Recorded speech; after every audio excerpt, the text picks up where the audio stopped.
늘 붙잡아 주시어서 주님 기뻐하시는 예배드리게 하시고 이 시간 종을 세우셔서 말씀을 전케 하시니 감사합니다.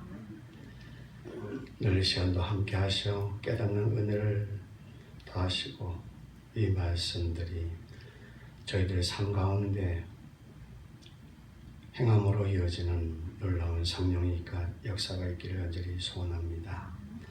이 시간도 함께 해줄 줄 믿습니다. 감사합니다. 예수님 이름으로 기도드리옵나이다. 아멘. 우리가 코로나를 이길 수 있는 길도 여러 가지 길이 있지만 우리 하나님 아버지 말씀 중에서 한번 찾아볼까요? 출애굽기 15장 26절 한번 펴보시겠습니다. 출애굽기 15장 26절을 펴보겠습니다.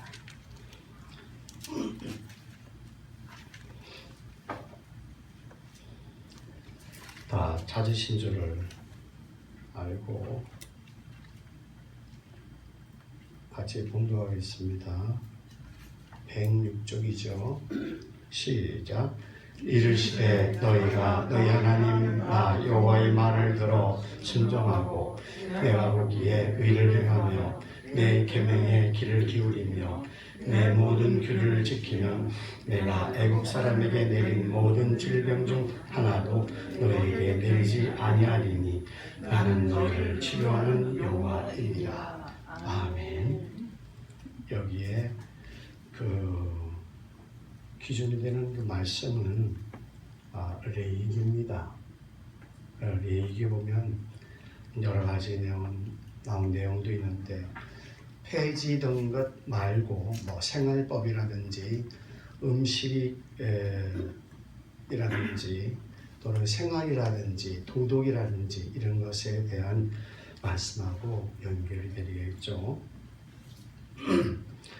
이를 지킴으로 우리가 병들지 않고 하나님께서 부르실 때까지 건강하고 활기차게 잘 지내면서 주님의 뜻을 이루는 모두가 되기를 소원합니다. 오늘은 꿈이 이루어지는 과정 전 시간에 이어서 이루어 말씀 전합니다.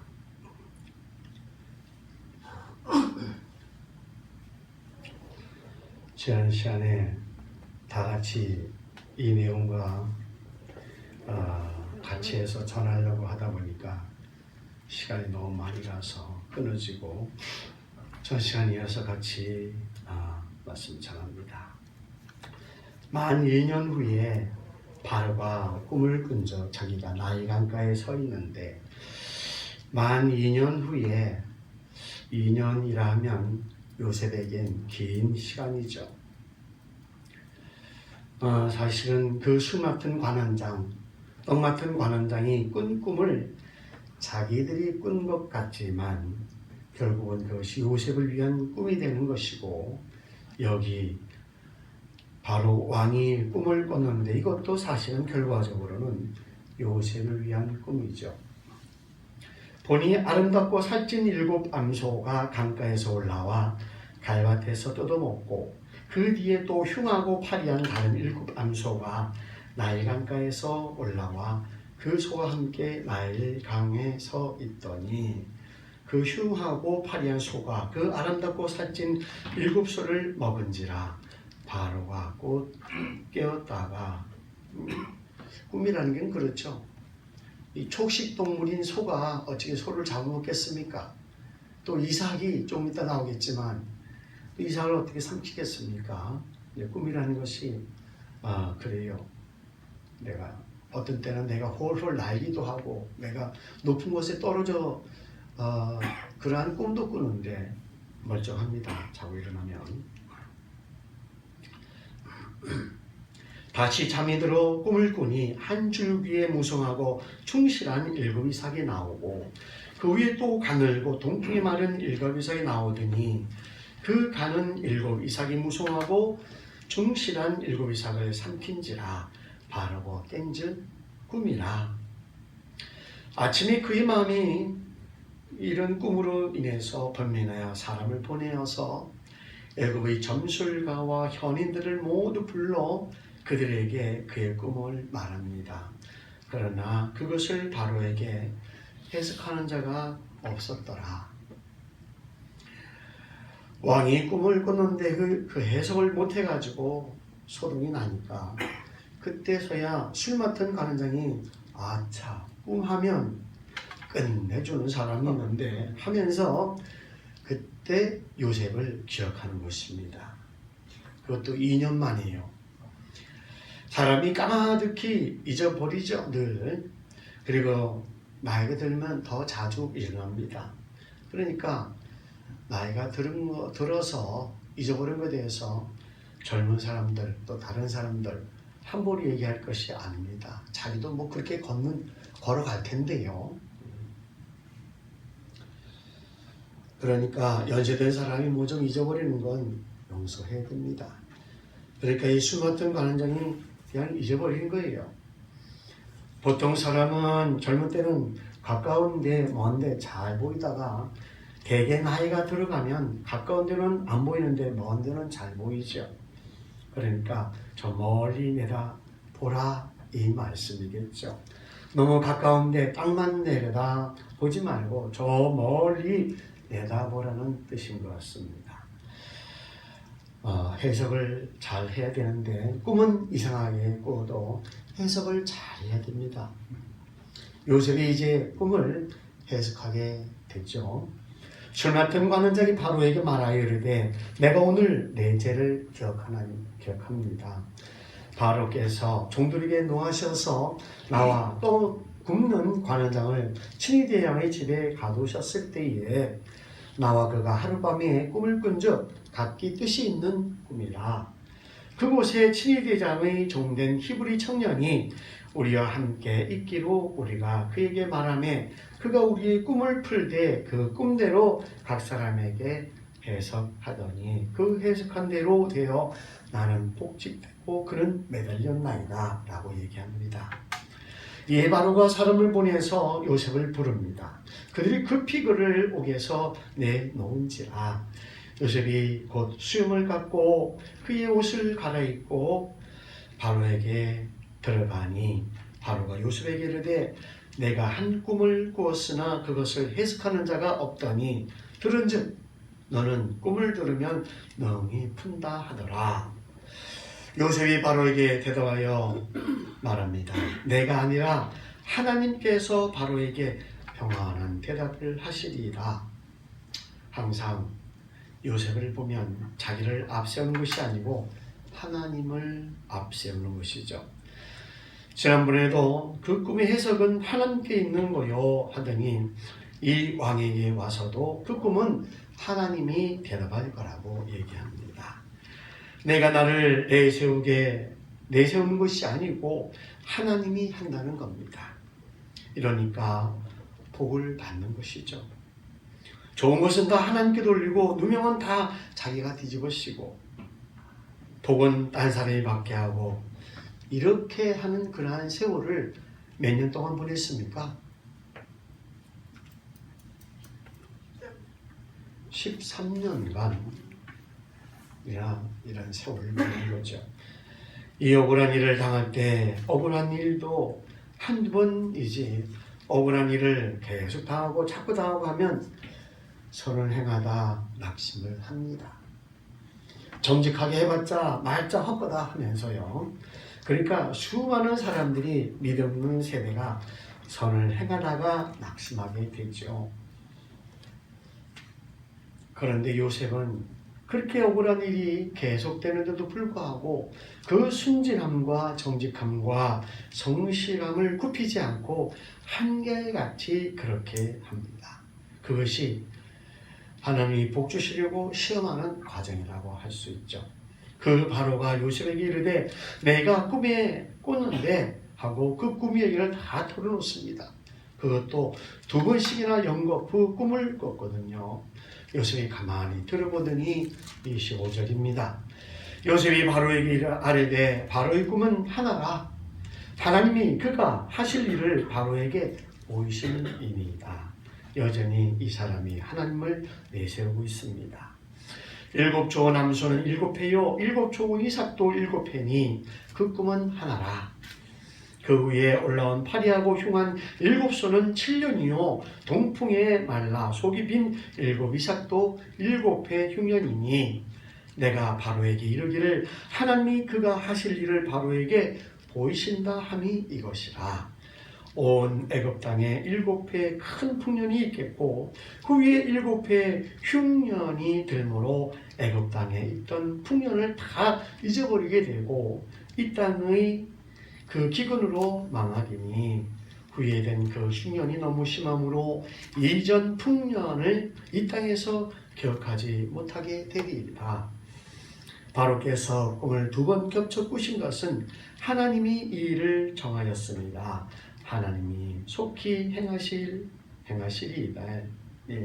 이제 바로께서는 명철하고 지혜 있는 사람을 택하여 애굽 땅을 다스리게 하시고 바로께서는 또 이같이 행하사 나라 안에 감독관들을 두어 그 일곱 해 풍년에 애굽 땅에 5분위를 거두되 35절 그들로 장차 올 풍년의 모든 곡물을 거두고 그 곡물을 바로의 손에 들려서 양식을 위하여 각 성읍에 쌓아두게 하소서.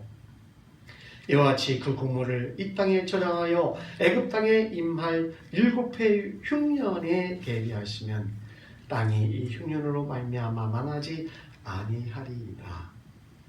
바로가 그의 모든 신하가 이를 좋게 여긴지라.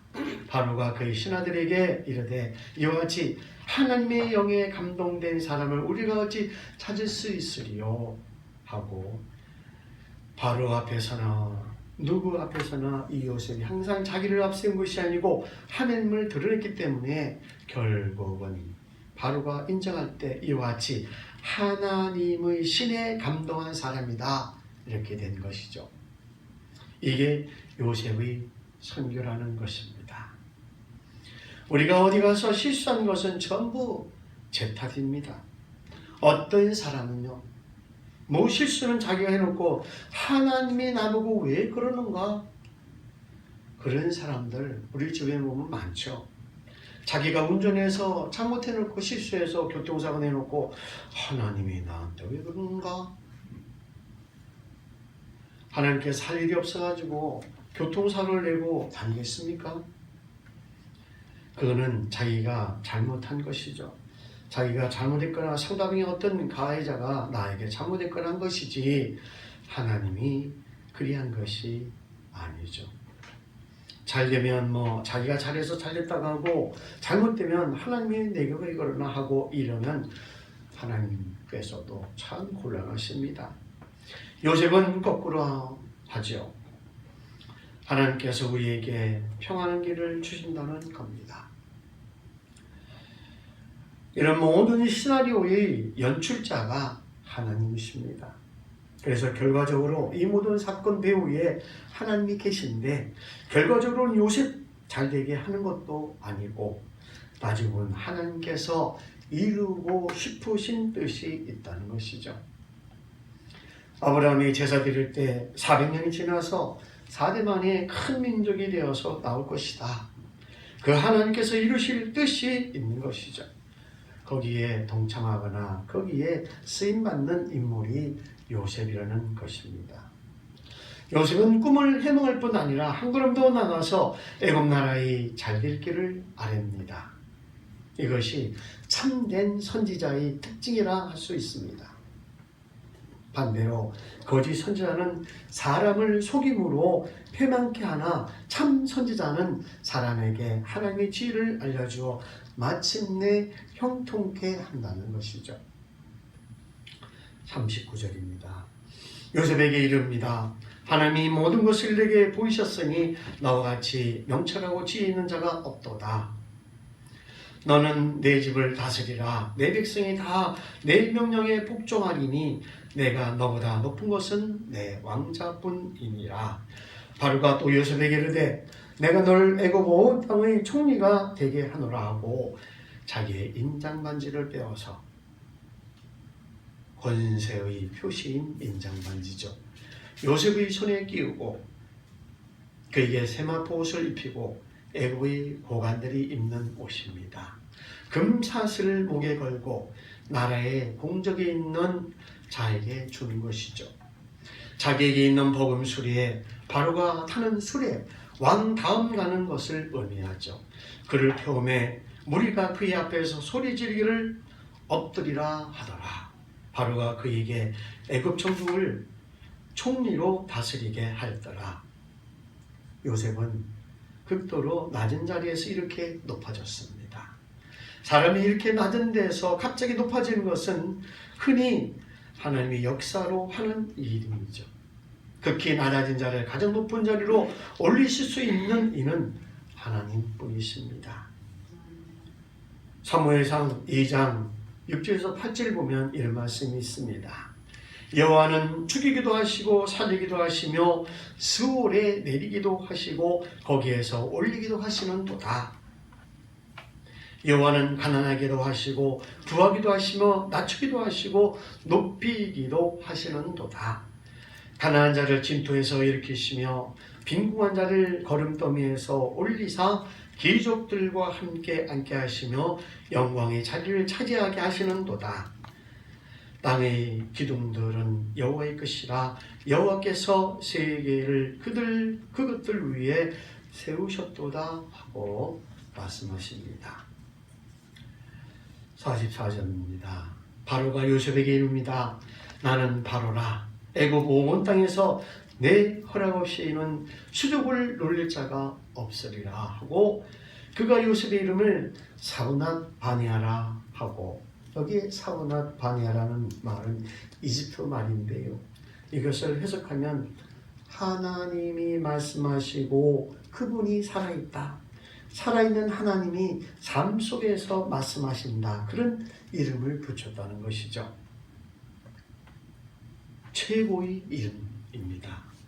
온의 제사장 보디베라의 딸 아스낫을 그에게 주어 아내로 삼게 하니라. 요셉이 나가 애굽 온 땅을 순찰하니라. 온 제사장 보디베라의 딸 아스낫이라는 애굽 최고 미인을 주어서 가정을 이루게 했는데요. 어떤 분이 성지 순례를 가봤다고 합니다. 그 애굽에 가면 보게 이렇게 많은 사람들을 이 애굽 여인들을 보게 될 텐데 그 애굽 그러면 우리가 뭐 항상 그저 안 보고 생각할 때는 이집트 그러니까 사람들이 뭐 거무튀튀하고 입술이 두텁고 그냥 흑인들 못생긴 사람들 이런 사람들밖에 없다라고 생각할지 모르죠. 그런데 사실은 가보면 깜짝 놀란다고 합니다. 색깔은 우리보다 조금 진하대요. 그런데 남자들도 너무 잘생겼고요. 특히 여자들이 이 애굽 사람들 눈매가 그리 빼어나다고 합니다. 아주 얼굴 윤곽이 뚜렷하고 그 이집트 여자들이 참 예쁘게 생겼다고 합니다. 검기는 좀 검지만 마치 흑장미처럼 생겼다고 합니다. 길가에 있는 애들을 봐도 길가에서 그냥 만나면 그 관광객들에게 $1 돈 달라는 것이죠. 달라고 하는데 그런데 참 예쁘다고 그래요. 그리고 대개 보면 세수를 몇 년에 했는지 전혀 구별이 안 될 정도인데 아마 목욕을 평생 해봤는지 안 해봤는지 그렇게 해놔도 그리 예쁜데 만약에 깨끗이 씻어서 놔둔다면 얼마나 예쁘겠습니까? 근데 한 가지 조금 특징이 냄새가 난다고 그래요. 노랑 냄새가 비슷한 게 고기를 먹어서 그런지 냄새가 나는데 그래도 참 예쁘다고 합니다. 성지순례는 가신다면 너무 젊어서 가면 곤란할 것 같아요. 어느 정도 나이가 좀 드시면 가는 게 좋겠습니다. 여자고 남자고 간에.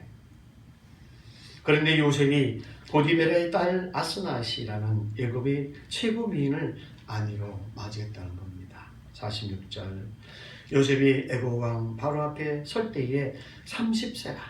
그가 바로 앞을 떠나 애굽 온 땅을 순찰합니다.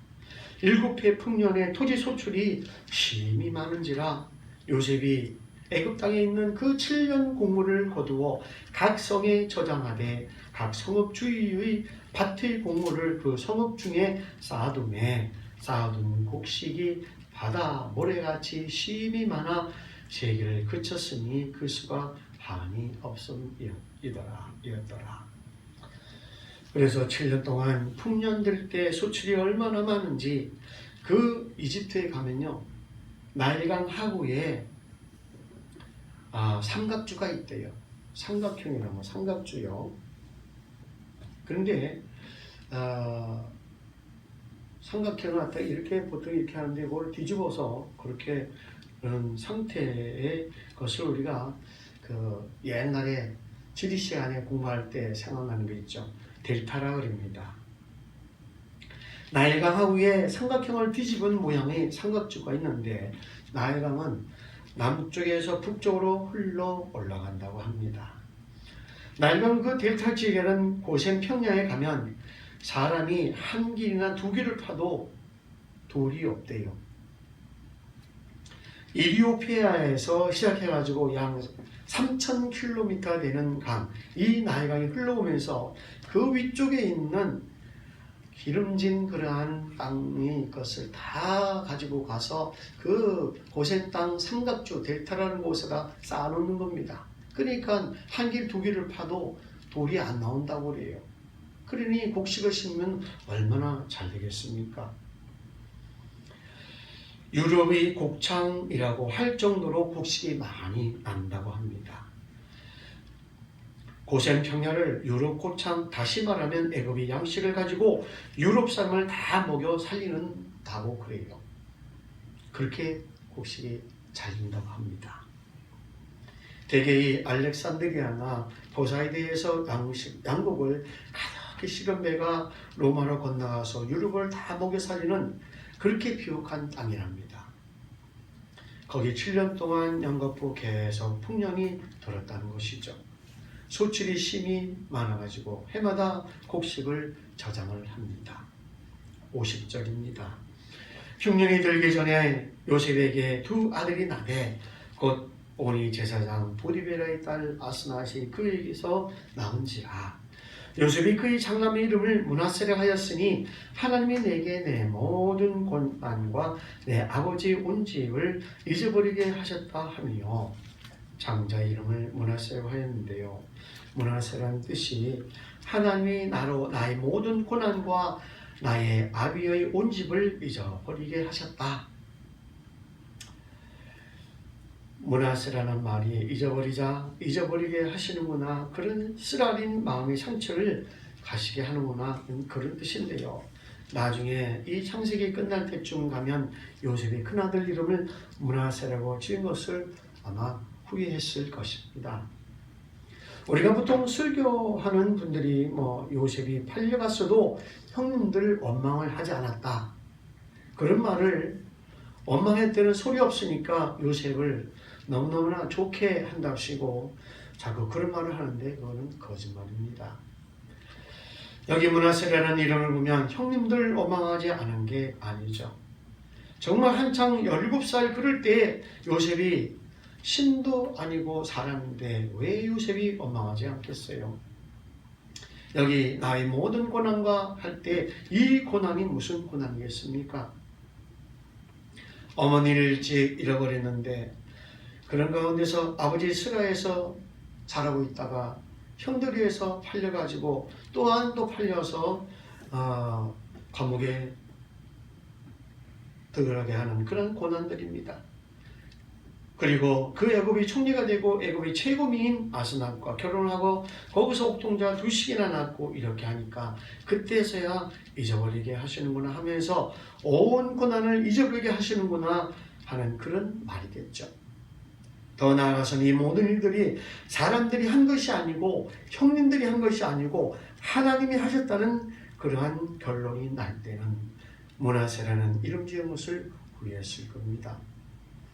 므낫세가 할 것이 아니고 이 모든 일을 하나님이 하셨구나 하면서 기념비를 세우구나 잊어버릴 게 아니라 그 힘들었던 그런 일들 잊어버리자, 그런 말들을 하는데 하나님의 사람들은 그걸 잊어버리는 것이 아니라 그 속에서도 교훈이 있다는 것을 헤아릴 줄 아는 그런 사람이죠.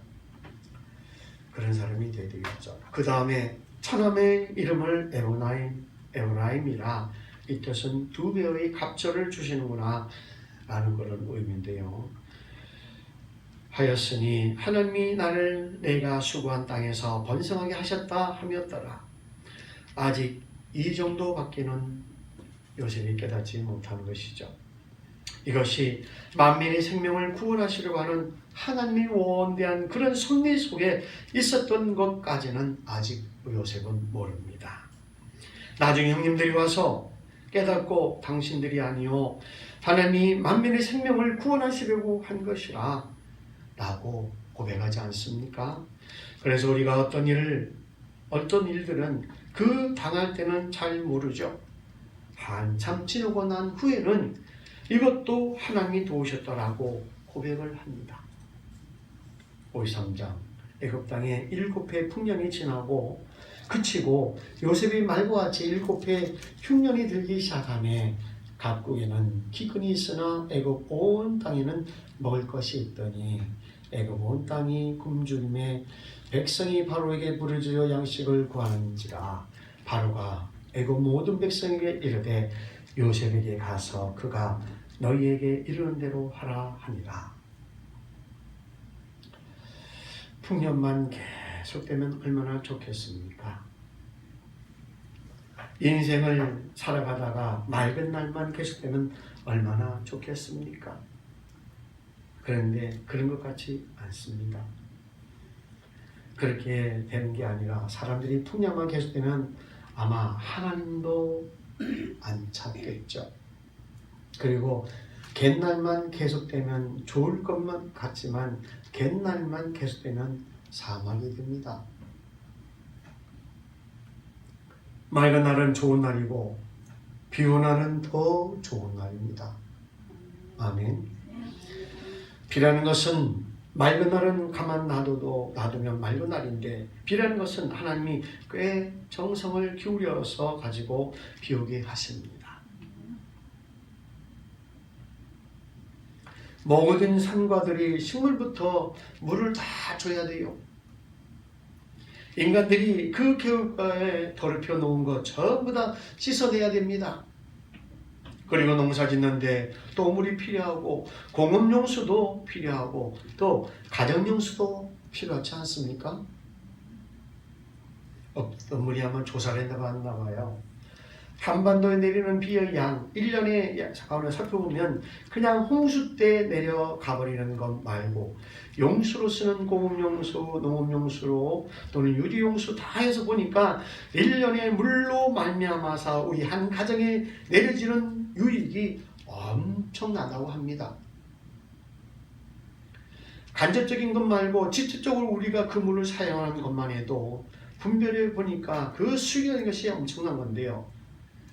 한 해에 이 한반도에 내리는 그 빗물, 다시 말하면 강우량, 그 강수량을 가지고 경제적 가치를 헤아려 보면요, 수해에 딱 9배 정도로 큰 유익을 준다고 합니다. 우리가 보통 TV에 뉴스하는 사람들이 뭐라고 하느냐, 이번 홍수로 인해 피해가 그 피해 수익이 얼마다 이런 소리를 하는데 한반도 수익이 얼마다라는 말을 그런 내용은 안 나오죠. 수익이 90%이고 수혜가 10%밖에 안 된답니다. 그래서 적어도 아마 기독교 방송이라면 남다른 그러한 내용, 수익은 90%예요, 수혜는 10%다 라는 그러한 내용도 아마 좀 발표가 되었으면 합니다. 참 놀라운 일이죠. 그래서 이 풍년이 들고 난 후에 흉년이 올 때가 있다는 거죠. 흉년이 사람도 형통할 때가 있고 또 공고한 날이 있다는 겁니다. 형통한 때는 찬송하고 공고한 때는 생각하라. 하나님이 이 두 가지를 병행하게 하사 아무도 미래를 장담하지 못하게 했다는 겁니다. 우리가 형통한다고 큰 소리 칠 수 없는 게 형통한 날과 곤고한 날을 이게 엇갈리게 해놨기 때문에 형통할 때는 찬송하고 공부할 때는 생각하라. 그러니까 어려울 때도 있으면 인생을 깊이 생각할 수도 없지요. 어려운 때가 있어야지만 생각을 깊이 할 수 있습니다. 농사도 안 짓고 흉년도 풍년도 없고 계속 1년 내내 먹을 게 계속 나오는 데는 그래서 철학자가 안 나온다고 합니다. 그 열대지방의 풍성한 곳에서는요 거의 철학자가 없대요. 그 인도네시아 같은 나라는 철학자가 이름난 철학자가 없는가 봐요. 늘 먹을 것이 풍족하니까.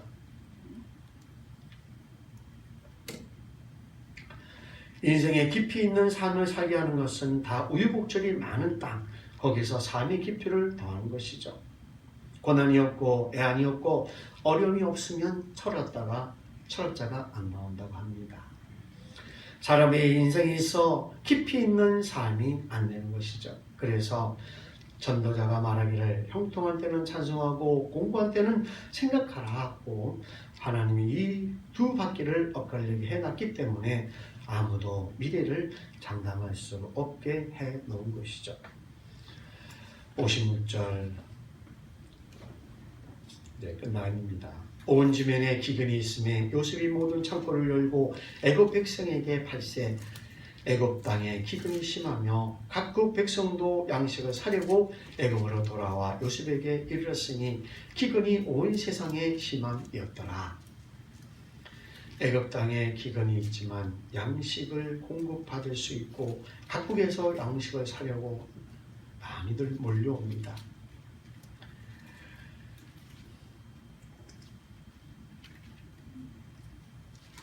우리는 먹을 양식도 문제지만 우리에게 주시는 이 하나님 말씀도 우리에게 주어졌을 때 풍성히